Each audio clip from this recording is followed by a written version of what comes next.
नमस्ते दोस्तों, मैं आपका दिल से स्वागत करती हूँ। दोस्तों, मेरी शादी को केवल 2 महीने हुए हैं, लेकिन मेरी जिंदगी बहुत अजीब हो चुकी है।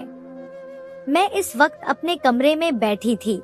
मैं बहुत ज्यादा डर चुकी थी। मैंने अपने पति को दबे स्वर में समझाने की कोशिश भी की थी कि आप मुझे इस तरह घर में अकेला छोड़कर इस वक्त न जाएं। लेकिन मेरे पति को न पहले कभी कोई बात समझ आई थी और न अब इस वक्त सब कुछ ठीक हो रहा है। लेकिन ऐसा नहीं था। उनका भाई जो उनके सामने बिल्कुल छोटा बच्चा बन जाता था, वह बहुत बड़ा हो चुका था और उसकी हरकतें बहुत अजीब थी, जो मुझे बहुत ज्यादा बुरी लगती थी। अभी अभी मैं अपने कमरे में आकर बैठी थी क्योंकि मेरा दिल बहुत तेजी से धड़क रहा था। मैं किचन में काम कर रही थी जब अचानक उसने आते ही मेरी कमर पर हाथ रख दिया था। मैं डर के मारे कांप उठी थी। वह मुझे देखकर बहुत ही गंदी मुस्कान दे रहा था, जो मेरा खून निचोड़ने के लिए काफी थी।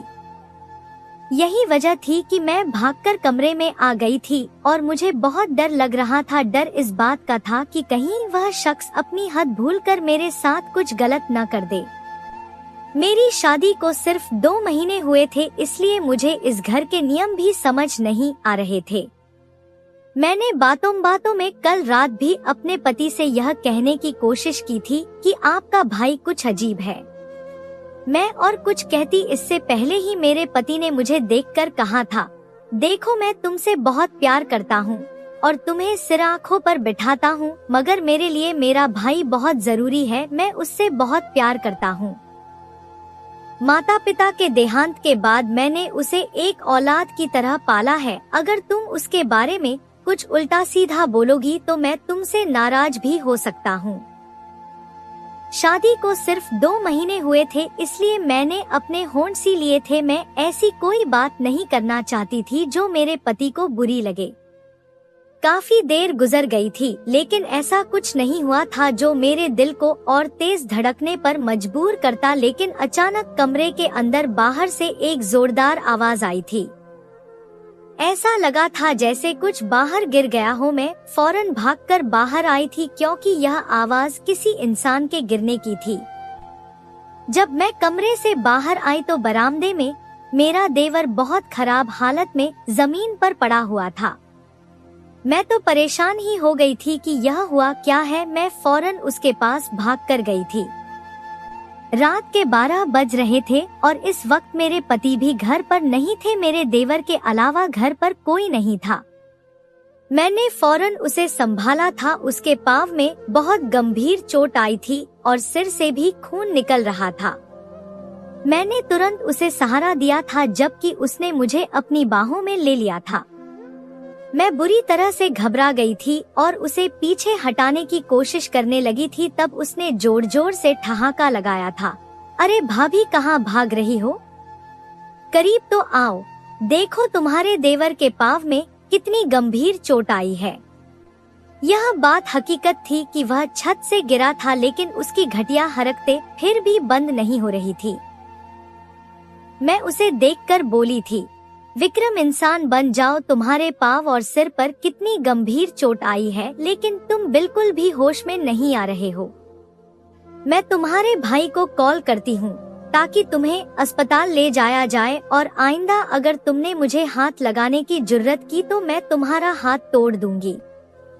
मेरा गुस्सा एकदम आसमान पर पहुँच गया था। मैं उसकी फिक्र में हलकान हो रही थी और वह मेरे साथ जबरदस्ती करने की जुर्रत कर रहा था, इसीलिए मुझे गुस्सा आ गया था। मैं पैर पटकते हुए कमरे में आ चुकी थी और अपने पति को कॉल करके बताया था कि उनका छोटा भाई छत से गिर गया है। मेरे पति ने सिर्फ यह सुना और तुरंत ही कॉल काटकर घर की तरफ निकल पड़े थे। मुझे बहुत अजीब लगा था। आज से 15 दिन पहले जब मैंने अपने पति को बुखार में तड़पते हुए कॉल किया था कि मेरी तबीयत बहुत ज्यादा खराब हो रही है, अब घर आ जाओ, मगर उन्होंने यह बोलकर मुझे टाल दिया था, तुम जाकर मुंह हाथ धो लो और दवा ले लो, ठीक हो जाओगी, मुझे आने में थोड़ी देर लग सकती है।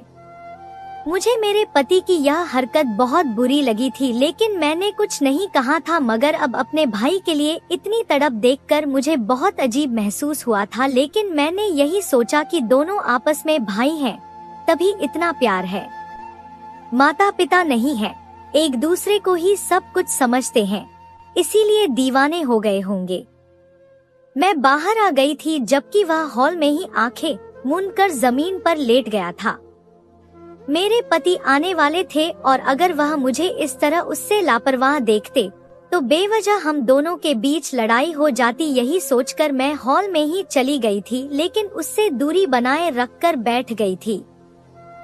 थोड़ी देर और गुजरी थी जब मुझे मेरे पति की बाइक की आवाज आने लगी थी। मैं कुछ सोचकर फौरन अपने देवर के करीब बैठ गई थी, क्योंकि मैं अपने पति की नजरों में बिल्कुल भी गिरी हुई नहीं लगना चाहती थी। वह घर में आए तो एक पल के लिए अपनी जगह पर ठिठक गए और फिर भागते हुए अपने भाई के पास पहुँचे थे।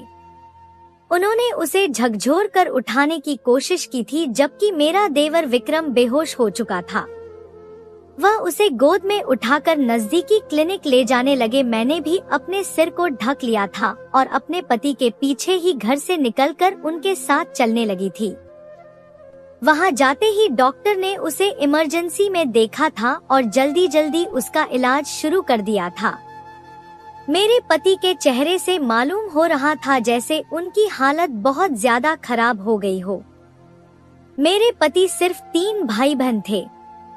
एक छोटी बहन थी जिसकी शादी वे लोग कर चुके थे और एक भाई के साथ मेरे पति अपने घर में रहते थे। अब उनके परिवार में मैं भी शामिल हो चुकी थी। शायद यही वजह थी कि मेरे पति अपने भाई बहन को लेकर बहुत ज्यादा फिक्रमंद रहते थे।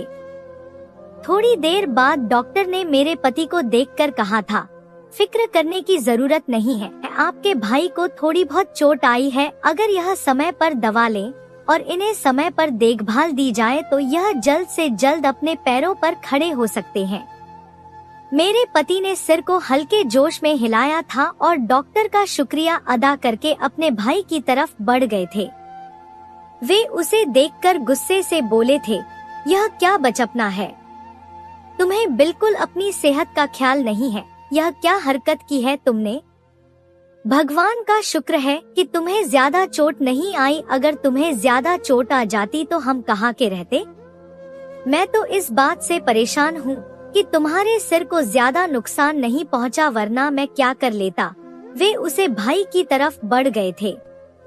वे उसे देखकर गुस्से से बोले थे, यह क्या बचपना है, तुम्हें बिल्कुल अपनी सेहत का ख्याल नहीं है, यह क्या हरकत की है तुमने।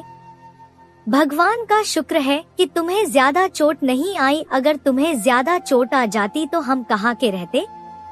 मैं तो इस बात से परेशान हूँ कि तुम्हारे सिर को ज्यादा नुकसान नहीं पहुँचा, वरना मैं क्या कर लेता। वे उसे सख्ती से घूरते हुए डांट रहे थे, तभी अचानक विक्रम ने एक ऐसी बात कही जिसने मुझे एक लम्हे के लिए चक्कर में डाल दिया था। वह मेरे पति को देखते हुए बोला था, अरे मैं भाभी को आवाजें दे रहा था, मैं गिर रहा था, मैंने दीवार का सहारा लिया हुआ था। अगर भाभी मेरी आवाज सुन लेती और मुझे ऊपर की तरफ खींच लेती तो मैं बच जाता, लेकिन भाभी ने मेरी आवाज ही नहीं सुनी। मेरा तो दिल धड़कना भूल गया था, ऐसा लगता था जैसे मैं सांस नहीं ले पाऊंगी। मैंने अपने पति को देखा था जो खून भरी निगाहों से मुझे ही घूर रहे थे। वे मुझे देखते हुए बोले थे, शर्म आनी चाहिए तुम्हें अर्चिता, मैंने तुम्हें पहले ही दिन समझा दिया था कि मेरे लिए मेरा भाई बहुत जरूरी है, मगर शायद तुम्हारे पास अपने मायके के अलावा फुर्सत नहीं है। अगर तुम्हारा यही सब चलता रहा तो मैं तुम्हें पहले ही बता रहा हूँ, मैं तुमसे कोई बात या ताल्लुक नहीं रखूंगा। मेरे लिए मेरे भाई बहन बहुत जरूरी है। उन्होंने बिना लिहाज किए ही मुझे अपने छोटे भाई के सामने डांट दिया था, हालांकि मुझे अपने देवर की एक भी आवाज सुनाई नहीं दी थी। मेरे पति दवाई लेने के लिए मेडिकल स्टोर की तरफ बढ़ चुके थे, जबकि मेरे देवर ने अचानक मेरा हाथ पकड़ लिया था और मुझे देखते हुए बोला था, मजा आया, जब मैं करीब आऊं तो कभी भी मुझसे दूर मत भागना। अब मेरे भाई को तुम मनाती ही रहो। यह कहकर उसने हंसते हुए मेरा हाथ छोड़ दिया था, जबकि मैं उस इंसान को घूर भी नहीं पाई थी। मेरा दिल बहुत ज्यादा उदास हो गया था कि दुनिया कितनी जालिम है। हम जिसे अपना समझते हैं वही हमारे पेट में ऐसा खंजर घोंपता है कि हमें पता ही नहीं चलता कि कौन अपना है और कौन पराया। मैं चुपचाप साइड में पड़ी टेबल पर जाकर बैठ गई थी। कुछ देर बाद मुझे मेरे पति आते हुए नजर आए। उनके चेहरे पर मौजूद जबरदस्त तनाव यह बताने के लिए काफी था कि वे बहुत ज्यादा गुस्से में हैं। उन्होंने आते ही मुझे गौर से देखा था, जिसका मतलब था कि मैं यहाँ क्यों बैठी हूँ। मैं उन्हें देखते हुए बोली थी, भगवान की कसम मुझे आपके भाई की एक भी आवाज नहीं सुनाई दी, मेरा यकीन करें। उन्होंने मुझे एक बार फिर घूरा था और गुस्से से बोले थे, इस बारे में तो हम घर पर बात करेंगे, अभी फिलहाल बेवजह की बातें करके मुझे तनाव में डालने की जरूरत नहीं है और मेरे भाई की जिम्मेदारी अब तुम पर है। अगर तुमने उसका ख्याल नहीं रखा तो याद रखना, मेरा वाकई तुमसे कोई ताल्लुक नहीं रहेगा। मुझे तुमसे बिल्कुल यह उम्मीद नहीं थी। मुझे लगता था कि तुम मेरे भाई को अपना भाई समझती हो, लेकिन शायद तुम्हारी सोच में ही खोट है। वाकई दूसरे घर से आई हुई औरतें दूसरे घर से आई हुई औरतें ही कहलाती हैं। वे कभी भी ससुराल को अपना घर नहीं समझती। मेरे पति मुझे अच्छी खासी सुनाकर अपने भाई के पास चले गए थे, जबकि मैं उन्हें नम आंखों से देखती रह गई थी कि वे कितना गलत सोच रहे थे। हालांकि ऐसा नहीं था, मगर मैंने चुप्पी साध ली थी। मैं बेवजह उलझकर अपना घर बर्बाद नहीं करना चाहती थी। थोड़ी देर बाद ही हमें अस्पताल से डिस्चार्ज दे दिया गया था। मेरे पति ने अपने भाई को इस तरह संभाला हुआ था जैसे वाकई वह उनका छोटा सा बच्चा हो। हम लोग घर आ चुके थे। मैं अपने पति के साथ साथ थी ताकि उन्हें यह न लगे कि मैं उनके भाई से परेशान हो रही हूँ, लेकिन हालात कुछ ऐसे ही थे। मैं अपने पति के पास ही खड़ी थी जब अचानक उन्होंने मुझे झटक कर दूर किया और बोले, अब यहाँ क्या करने आई हो? तमाशा देखने आई हो कि मेरा भाई कितनी तकलीफ में है? तुम जैसी औरतें ही होती हैं जो भाइयों को आपस में अलग करती हैं। सब पता है मुझे तुम्हारे तमाशे के बारे में। मेरे पति बेवजह मुझसे झगड़ रहे थे, जबकि इस बार मुझे भी गुस्सा आ गया था और मैं खामोश नहीं रह पाई। मैं उन्हें देखकर बोली, अगर मुझे आवाज सुनाई दी होती तो भला मैं उनकी बात का जवाब क्यों नहीं देती? आप बेबुनियाद मुझ पर इल्जाम लगा रहे हैं और एक बार भी अपने भाई से नहीं पूछ रहे कि वह छत पर करने क्या गया था। आखिर वह गिरा कैसे? बस आप मुझ पर इल्जाम लगाते जा रहे हैं। मुझे एकदम गुस्सा आ गया था। काफी देर से मैं उनकी बातें बर्दाश्त कर रही थी। अब मेरी भी बर्दाश्त की हद हो गई थी, मगर मैं और कुछ कहती इससे पहले ही मेरे पति ने मेरे चेहरे पर एक घुमाता हुआ थप्पड़ मारा और मुझे देखते हुए बोले, तुम जैसी औरतें ही होती हैं जो बैठे बिठाए अपना घर खराब करती हैं। दफा हो जाओ फिलहाल यहाँ से। मेरा दिमाग खराब करने की जरूरत नहीं है। वहाँ से जाते जाते मैंने खूंखार निगाहों से अपने देवर को देखा जो मुस्कान भरे चेहरे से मुझे देख रहा था। उसकी मुस्कान के पीछे की वजह मैं बहुत अच्छे से जानती थी। वह बहुत खुश हो रहा था कि हम दोनों पति पत्नी के बीच लड़ाई करवाकर। मैं खामोशी से अपने कमरे में आ गई थी। मुझे बहुत रोना आ रहा था।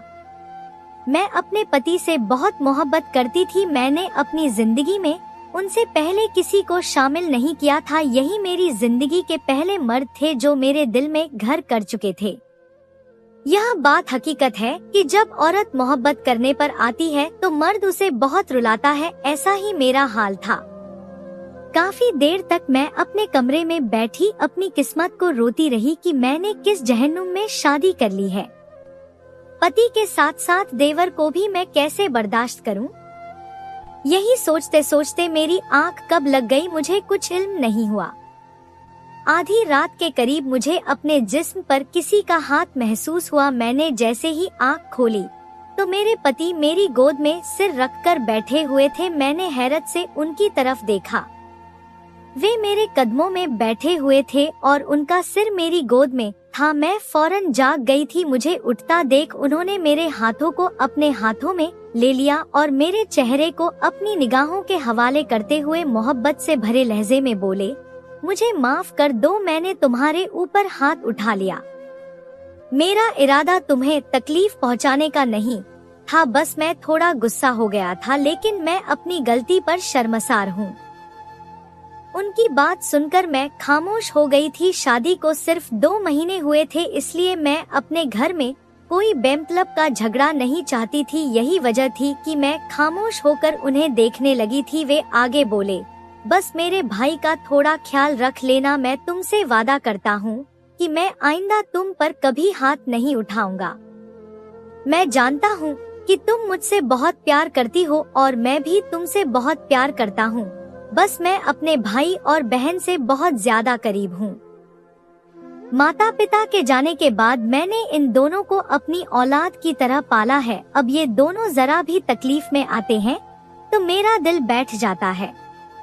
मेरे पति वाकई अपने भाई बहन से बहुत मोहब्बत करते थे, लेकिन उन्हें मालूम ही नहीं था कि उनका छोटा भाई कितना गंदा इंसान था, जो उनकी बीवी पर कितनी गंदी नजर रखता था।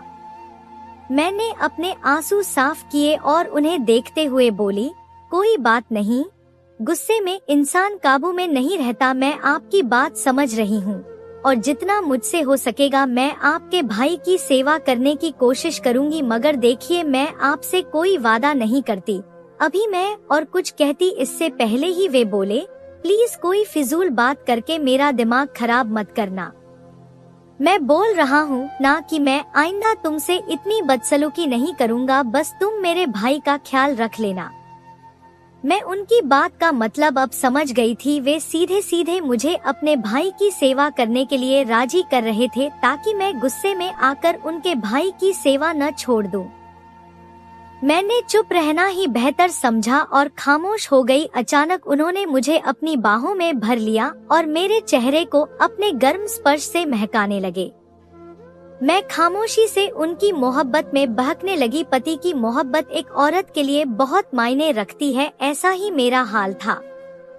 वक्त धीरे धीरे गुजरता चला गया। अगली सुबह का सूरज पूरी जोर से चमका। मैं अपने शौहर से पहले ही उठ गई थी और जल्दी से वॉशरूम जाकर फ्रेश हो गई थी। वे सुबह जल्दी ही ऑफिस के लिए निकलते थे और अब तो देवर की भी देखभाल करनी थी, इसलिए मैं जल्दी जाग गई थी। मैं बाहर निकली तो सामने का मंजर देखकर हैरान रह गई। मेरा देवर अपने दोनों पांवों पर चलकर किचन गया था और वहां से पानी पीकर मेरी आंखों के सामने से बाहर आया। मैं उसे बेबस निगाहों से देख रही थी कि वह अपने पांवों पर कैसे खड़ा हो गया। अभी मैं कुछ कहती इससे पहले ही वह भागकर मेरे करीब आया और उसने मुझे समझने का मौका दिए बिना मेरी कमर में हाथ डालकर मेरे गाल पर अपने होंठ रख दिए। मैंने फौरन उसे अपने वजूद से दूर किया। अभी मैं उसके मुंह पर थप्पड़ मारती कि अचानक उसने मेरी कमर पर जोर से हाथ मारा, जिसकी वजह से मैं करा उठी। उसी पल वह कमरे में चला गया। मैं तो ऐसी हो गई थी जैसे काटो तो बदन में खून नहीं। यह क्या हरकत थी? मुझे कुछ समझ नहीं आया। कल तो वह छत से गिर गया था, उसका पाँव बहुत जख्मी था। मेरे पति उसे व्हीलचेयर पर लेकर आए थे, लेकिन अब वह अपने दोनों पांवों पर कैसे चल सकता था? और अभी जो थोड़ी देर पहले उसने मेरे साथ हरकत की थी, वह मेरा खून सूखा चुकी थी। मैं गुस्से से पांवों पटकती हुई उसके कमरे में जाने लगी, मगर कमरे के दरवाजे पर पहुंचकर मैंने खुद को रोक लिया। मेरी आंखों में आंसू आ गए और मैं बेपसी की इंतहा पर पहुंच गई। मेरे पति अपने कमरे में गहरी नींद में सो रहे थे और कमरे का दरवाजा बंद था। कमरे के अंदर पंखा चल रहा था। अगर इस आदमी ने अपने कमरे का दरवाजा बंद करके मुझे दबोच लिया और मेरी इज्जत की धज्जियां उड़ा दी तो मुझे कौन बचाएगा? यही सोचकर मैंने अपने कदम रोक लिए और मैं सिर झटककर किचन में आ गई। मेरा दिल खून के आंसू रो रहा था। मैं अपने ही घर में महफूज नहीं थी। मुझे अपने देवर से बेहद डर लगने लगा था। यह कैसी जिंदगी थी? कई बार मुझे खूब रोने का दिल करता था। मेरा हाल ऐसा हो रहा था जैसे मैं अभी अभी खत्म हो जाऊं। काफी देर तक मैं किचन के पास खड़ी चुपचाप आंसू बहाती रही और फिर सिर झटक कर नाश्ता बनाने में लग गई। मैं फिजूल की सोच पालकर अपना दिमाग खराब नहीं करना चाहती थी, क्योंकि मुझे मालूम था कि यह इंसान घटिया है और अपनी हरकतों से कभी बाज नहीं आएगा। थोड़ी देर बाद मेरे पति भी जाग गए। वे किचन में आए और टेबल की कुर्सी पर बैठ गए। मैंने जल्दी जल्दी उनके सामने नाश्ता रखा तो उन्होंने मुझे देखते हुए पूछा, तुमने मेरे भाई को नाश्ता दे दिया? मेरा बस नहीं चल रहा था कि मैं उन्हें बता दूं कि आपका भाई कितना बड़ा झूठा और धोखेबाज इंसान है, लेकिन मुझे पता था कि मेरे पति अपने भाई पर आंख मूंदकर यकीन करते हैं। मैं कुछ भी कह देती वे मेरी बात पर यकीन नहीं करते, बल्कि हम दोनों की कल की तरह एक बार फिर लड़ाई हो जाती, इसलिए मैंने चुप रहने में ही भलाई समझी। मैंने सिर को ना में हिलाया तो उन्होंने गुस्से में कहा, अर्चिता यह क्या करती हो तुम? मैंने तुमसे पहले भी कहा था कि मेरे भाई को पहले नाश्ता दिया करो। यह नाश्ता यहाँ रख दो।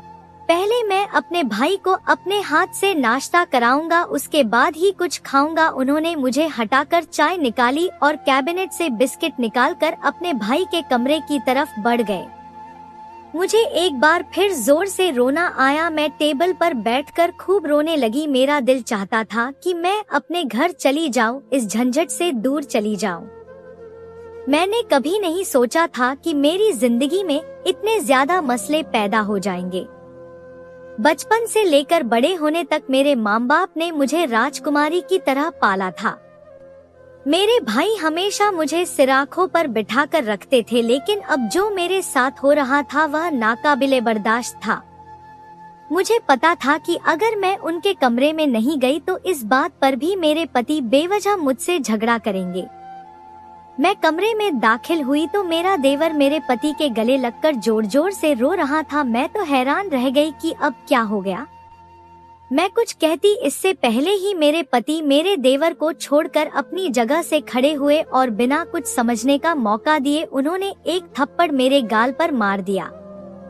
उस थप्पड़ की मार को सहन न करते हुए मैं जमीन पर गिर पड़ी। मैं अविश्वास में थी कि अब मैंने क्या कर दिया।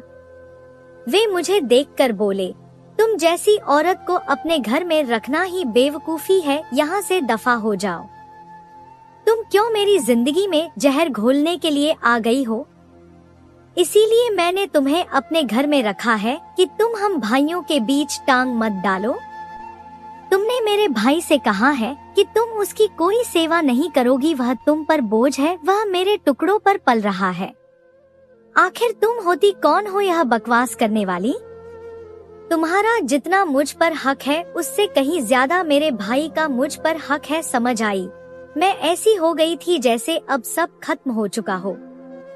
मैंने अपने पति को कुछ नहीं कहा क्योंकि मेरा दिल टूट चुका था। मुझे अफसोस इस बात का था कि उन्होंने अपने भाई पर यकीन कैसे कर लिया। भला मैं ऐसी बात कैसे बोल सकती थी? मैंने गुस्से भरी नजर अपने देवर पर डाली और पैर पटककर अपने कमरे में आ गई। आज मेरी बर्दाश्त की हद हो गई थी। कल भी उन्होंने मुझ पर हाथ उठाया था और आज भी। मैं रोते हुए अपना सामान बांधने लगी क्योंकि अब मुझे उनके साथ रहना ही नहीं था। तभी अचानक कमरे का दरवाजा खोलकर मेरे पति अंदर आए। मुझे देखकर ठिठक गए। वे मुझे देखते हुए सवालिया लहजे में बोले, यह क्या हरकत है? कहाँ जा रही हो तुम? मैंने उन्हें कोई जवाब देना जरूरी नहीं समझा और चुपचाप अपना बैग तैयार करके बाहर की तरफ बढ़ने लगी। उन्होंने मेरा बाजू सख्ती से पकड़ लिया और मुझे अपने सामने करते हुए बोले, यह क्या हरकत है? सवाल कर रहा हूँ मैं तुमसे, कहाँ जा रही हो तुम? मैं रोते हुए बोली, अपनी माँ के घर जा रही हूँ। क्या करूँगी आपके साथ रहकर, जब आपको मेरी बातों पर यकीन ही नहीं? आपका भाई एक नंबर का घटिया इंसान है। वह आपको झूठी कहानियां बनाकर बहकाता है और आप उसकी हर बात पर भरोसा करके मुझ पर हाथ उठा रहे हैं। हमारी शादी को अभी कितना समय हुआ है और आप मेरे साथ ऐसा बर्ताव कर रहे हैं? अगर यही सब चलता रहा तो आप तो मुझे कुछ ही सालों में खत्म कर देंगे। मैं आपके साथ नहीं रहना चाहती। मैं ऐसे इंसान के साथ नहीं रहना चाहती जिसके दिल में इंसानियत ना हो। मैं यह कहकर बाहर की तरफ बढ़ने लगी थी जब अचानक मेरे पति ने जो बात मेरे पीछे कही वह सुनकर मेरा दिल बाहर निकल आने को हो गया। मेरी पीठ देखते हुए बोले, याद रखना अर्चिता, अगर तुमने आज अपना एक भी कदम इस दहलीज से बाहर निकाला तो मेरा तुमसे और तुम्हारा मुझसे कोई वास्ता नहीं रहेगा, तुम मेरे लिए कोई अहमियत नहीं रखोगी। यह कहकर वे वॉशरूम चले गए थे, जबकि मैं ऐसी हो गई थी जैसे मेरी जान निकल जाएगी। मैं अपने मायके जाना चाहती थी, लेकिन मैं अपने पति से किसी कीमत पर तलाक नहीं ले सकती थी क्योंकि मैं उनसे इतनी मोहब्बत करती थी जिसकी कोई हद नहीं थी। मैं जमीन पर बैठकर रोने लगी थी। मेरी शायद उन्हें वॉशरूम में भी सुनाई दे रही थी। मैं ऊंची आवाज में रो रही थी। थोड़ी देर बाद मेरे पति कमरे से बाहर आए और मुझे देखकर बोले, अपने आंसू पोंछ लो और घरदारी संभालो। मुझे ये तमाशे बिल्कुल पसंद नहीं। होश में आ जाओ, कब तक मैं तुम्हारी जिम्मेदारी उठाऊंगा? हद करती हो तुम। इतनी छोटी छोटी बातों पर घर में इतना हंगामा मचा रही हो जैसे तुम कोई बच्ची हो और तुम्हें हर बात समझानी पड़ रही हो। मैंने तुमसे पहले ही कहा था कि मेरे भाई से दूर रहो, उसकी बस सेवा करो, उसके हर काम को अपनी पहली प्राथमिकता समझो, लेकिन तुम उसे बेवजह की बातें न सुनाओ। तुम यह बात क्यों नहीं समझती कि वह मेरे लिए मेरा भाई नहीं बल्कि मेरा बेटा है। जब मैंने उन्हें एक सख्त नजर से देखा और सख्ती से कहा, हाँ वह आपका भाई, आपका बेटा सब कुछ है, लेकिन मेरा सिर्फ देवर है और मैं उसे देवर की तरह ही ट्रीट करना चाहती हूँ, लेकिन वह कुछ और ही बन रहा है। यह सुनकर अजय ने मुझे अजीब नजर से देखा और सवालिया लहजे में बोले, क्या मतलब है तुम्हारी बात का? मैंने खामोशी से सिर झटक दिया क्योंकि अगर मैं उन्हें मतलब बता देती तो शायद वे कल की जगह आज ही तलाक दे देते, इसलिए मैं चुप हो गई। मैंने अपना सामान उठाया और वापस अलमारी में रखने लगी। वे मुझे देखते हुए बोले, तुम्हारे पास सिर्फ फालतू की बातें हैं। एक बात अपने दिमाग में बैठा लो, अगर तुमने मेरे भाई के साथ कोई बदतमीजी की या फिर कोई भी बात करने की कोशिश की तो याद रखना मेरा तुमसे और तुम्हारा मुझसे कोई वास्ता नहीं रहेगा। यह कहकर वे कमरे का दरवाजा जोर से बंद करके चले गए। मैंने अपने आंसू पोंछ लिए और दिल में यह तय कर लिया कि अगर इस आदमी ने अब दोबारा मेरे साथ कोई बदतमीजी करने की कोशिश की तो मैं उसके मुंह पर थप्पड़ मार दूंगी। आखिर मैं कब तक उसकी यह बदतमीजी सहती? मैं भी इंसान थी। मैं चुपचाप बाहर आ गई। मेरा देवर हॉल में बैठा टीवी देख रहा था। मुझे हैरानी इस बात की हो रही थी कि मेरे पति को उसने इतनी आसानी से बेवकूफ कैसे बना लिया। वह मुझे देखकर हंसी उड़ाने वाले अंदाज में बोला, वैसे भाभी कल भी थप्पड़ पड़ा और आज भी, कैसा लगता है भाई का हाथ? वैसे एक बात कहूँ, 1-2 बार उन्होंने मुझे भी मारा है, बहुत जोर से लगता है। भाई को अभी तक आपसे मोहब्बत ही नहीं हुई। वैसे आपके लिए मेरे दिल में भी बहुत जगह है, अगर आप चाहें तो। उससे पहले कि वह कुछ और कहता मैं गुस्से से दहाड़ पड़ी, अपनी औकात में रहो और शब्द सोच समझकर इस्तेमाल करो विक्रम। बहुत हो चुका है तुम्हारी ये हरकतें, अगर मैंने अपना मुंह खोल दिया तो तुम कहीं के नहीं रहोगे। मेरी बात सुनकर वह जोरदार हंसा और मुझे देखते हुए बोला, इसे बताएंगी भाई को? भैया तो मेरी मुट्ठी में है, उन्हें तो आपकी कोई बात सुननी नहीं। वैसे भी वे आपको बिल्कुल पसंद नहीं करते क्योंकि आप ठहरी एक गरीब घर की लड़की। यह सुनकर मेरी आंखें नम हो गईं। मुझे बहुत रोना आ रहा था। वाकई यह बात सच थी कि मेरा बैंक बैलेंस बिल्कुल अच्छा नहीं था। पापा की नौकरी भी उतनी अच्छी नहीं थी। यही वजह थी कि मैं खामोशी से यह सब कुछ सह रही थी। अगर मेरे पिता और भाई मजबूत होते तो मैं कभी भी इस तरह इन लोगों के घर न रहती, बल्कि अपने घर जाकर अपने माता पिता को सब कुछ बताती कि यहाँ मेरे साथ किस तरह का सुलूक किया जा रहा है। मैं खामोशी से किचन में आ गई और घर का काम करने लगी। अभी थोड़ी ही देर हुई थी कि अचानक मुझे अपने देवर के कराहने की आवाज सुनाई दी। मैंने खिड़की से गर्दन निकालकर आंगन की ओर देखा तो मेरी ननद आई हुई थी जो अपने भाई को देखकर बुरी तरह से रो रही थी। मैंने सिर झटक दिया, यानी अब एक और तमाशा होने वाला था। मैंने गहरी सांस ली और उसके लिए पानी लेकर बाहर आ गई। वह मुझे देखते ही अपनी जगह से खड़ी हुई और गुस्से से बोली, शर्म आनी चाहिए आपको, आप इस घर की सदस्य हैं, लेकिन आपकी हरकतें बिल्कुल एक अजनबी इंसान जैसी हैं। आपको चाहिए था कि आप मेरे भाई का ख्याल रखती। घर में थी तो उसकी बात सुन लेती, लेकिन नहीं, हर वक्त अपने मायके फोन पर ही लगी रहती है। भैया ने मुझे सब बताया है। उसकी बात सुनकर मेरे तनबदन में आग लग गई, लेकिन मैंने खामोशी से उन दोनों भाई बहन को देखा और पानी का गिलास उसकी तरफ बढ़ाते हुए बोली, यह सब ऊपर वाले की तरफ से होता है। मुझे आवाज नहीं सुनाई दी थी क्योंकि मैं उस वक्त अपने कमरे में थी, और तुम खुद बताओ, अगर यह छत से गिरा है तो फिर यह इतनी आसानी से चलकर हॉल में आकर कैसे बैठा। यह बात सुनते ही मेरे देवर के चेहरे के रंग बदल गए। मेरी ननद ने भी हैरानी से अपने भाई की तरफ देखा। अचानक मेरा देवर बोला, अरे भाभी, कैसी बातें कर रही हैं? अभी आप ही तो मुझे यहाँ सहारा देकर लाई हैं। मैंने उसे हैरानी से देखा कि कितनी आसानी से वह झूठ बोल रहा था। मैंने सिर को ना में हिलाया और गुस्से से बोली, मैं क्यों दूंगी तुम्हें सहारा, और मैंने तुम्हें हाथ भी नहीं लगाया।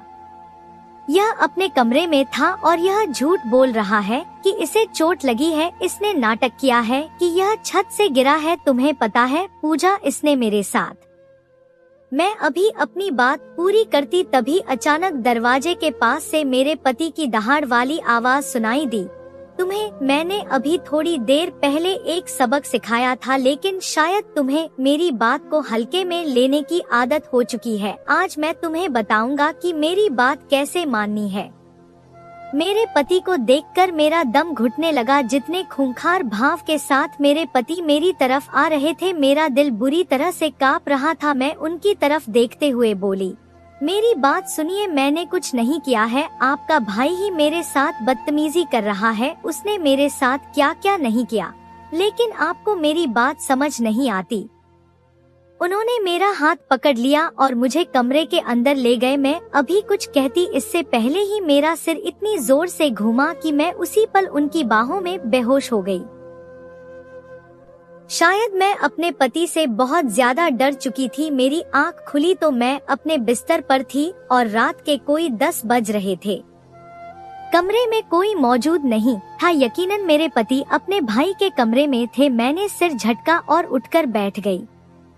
मेरा दिल और दिमाग बिल्कुल काम नहीं कर रहे थे कि मैं यहाँ कैसे जिंदगी गुजारूंगी। बहुत ही मुश्किलें थी जो मेरे सामने खड़ी थी। थोड़ी ही देर हुई थी जब मेरे पति कमरे में आए। उनका चेहरा लाल लाल हो रहा था और आंखें भी अंगारों जैसी जल रही थी। मेरे पति मुझे देखकर बोले, बहुत अफसोस हो रहा है कि मैंने तुमसे शादी की। काश मैं किसी और लड़की से शादी कर लेता जिसके लिए परिवार की वैल्यूज ज्यादा मायने रखती, जो ससुराल को भी अपना घर समझती।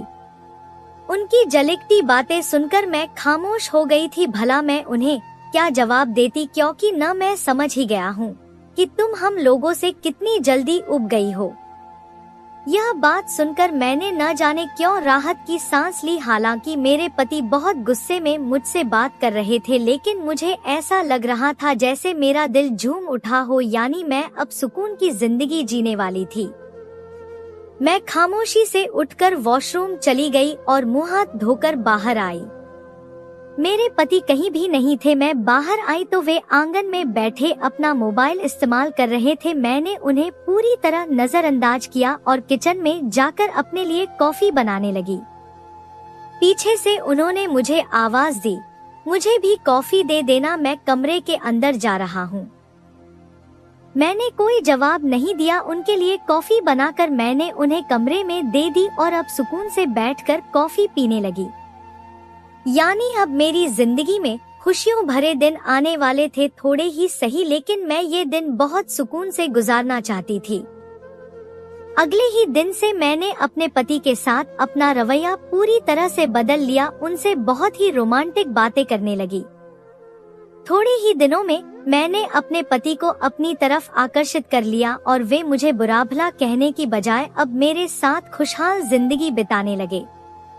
दिन धीरे धीरे बीत रहे थे। मेरे देवर को हमारे घर से गए पूरे 2 हफ्ते का समय बीत चुका था। मैं हॉल में ही बैठकर अपना मोबाइल इस्तेमाल कर रही थी जब अचानक मेरे पति घर के अंदर दाखिल हुए। मैं तो हैरान ही रह गई थी, क्योंकि अभी थोड़ी देर पहले ही वे घर से गए थे। अब उन्हें रात में ही आना था, लेकिन वे लगभग 2 घंटे बाद ही घर वापस आ गए। वे सीधा मेरे पास आए और बिना कुछ सोचे समझे मुझे मारना पीटना शुरू कर दिया। वे मुझे लातों से मार रहे थे और उनके मुंह पर सिर्फ एक ही बात थी, मेरे भाई ने तुम्हें अपनी माँ का दर्जा दिया था, लेकिन तुम एक क्रूर औरत हो, तुम्हें शर्म आनी चाहिए कि तुमने माँ और बेटे के रिश्ते को खराब किया है। मैं हैरानी से अपने पति की बातें सुन रही थी कि वे क्या बोल रहे हैं। वे बिल्कुल नहीं रुक रहे थे। उन्होंने मुझे इतना मारा कि मैं बेहोश हो गई। जब मुझे होश आया तो मैं अस्पताल में थी।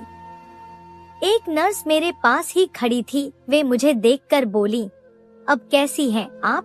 जब मैंने उनसे पूछा मेरे पति कहाँ हैं, मेरी आवाज कांप रही थी, आंखों से आंसू बह रहे थे, दिल कांप रहा था, लेकिन इसके बावजूद मैं उन्हीं के बारे में पूछ रही थी, क्योंकि न जाने क्यों मुझे गड़बड़ की आहट महसूस हो रही थी। थोड़ी देर बाद मेरे पति कमरे में आए। उनके हाथ में एक रिपोर्ट थी जो उन्होंने मेरी तरफ बढ़ाई और जो बात उन्होंने कही वह सुनकर मेरे कदमों तले जमीन खिसक गई। वे कहने लगे, तुम गर्भवती हो, लेकिन मेरे बच्चे की नहीं बल्कि मेरे छोटे भाई के बच्चे की माँ बनने वाली हो।